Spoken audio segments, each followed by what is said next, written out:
జగన్ మావిగన్ ప్రతిపాదనపై మాజీ మంత్రి గంటా ఆగ్రహం వ్యక్తం చేశారు. మొన్నటి వరకు 3 రాజధానులు అంటూ చెప్పి ఇప్పుడు మావిగన్ అంటూ మరో టర్న్ తీసుకున్నారని విమర్శించారు. ప్రజా వ్యతిరేక నిర్ణయాలు తీసుకుంటే రాబోయే రోజుల్లో వైసీపీ కనుమరుగవడం ఖాయమన్నారు గంటా. మన ఏప్రిల్ 1న ఒక బాంబు పిలిచారు. మొత్తం మచిలీపట్నంలో విజయవాడలో లేకపోతే గుంటూరులో గన్ను తీసుకొని మొత్తం మావి గన్ అని అసలు ఇటువంటి అద్భుతమైన ఆలోచన నాకే వచ్చింది. ఇది మామూలు మానవ మాతలకు రాదు ఇటువంటి ఆలోచన అని చెప్పని ఇది చెప్పారు. ఈ మధ్య మనం బ్రహ్మానందం గారు లాంటి సినిమాల్లో క్యారెక్టర్ కొంచెం తగ్గిపోయాయి, ఆయన కొంచెం నటించట్లు ఎక్కువగా.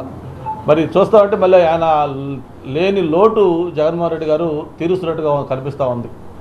అంటే అసలు ఆయన ఏమన్నా ఒక మెంటల్ డిజార్డర్ ఉందా లేకపోతే ఏంటిది? ఇప్పుడు ఏదైనా ఒక ప్రాంతాన్ని కలపని చెప్పడం వేరు, మరి మచిలీపట్నంలో లేకపోతే విజయవాడలో తీసుకుని కలిపినటువంటి ఇప్పుడు మీరు సోషల్ మీడియాలో చూస్తూ ఉన్నాం ఎటువంటి ట్రోల్స్ వస్తున్నాయో, ఎటువంటి మీమ్స్ చేస్తూ ఉన్నారో. ముఖ్యమంత్రి చేసిన వ్యక్తి, ఒక పార్టీ అధ్యక్షుడు ఉన్న వ్యక్తి ఇటువంటి ఒక దీంట్లో మాట్లాడుతున్నాడంటే ఆయన యొక్క మానసిక స్థితి ఏంటో కూడా అర్థం చేసుకోవాల్సిన అవసరం ఉంది.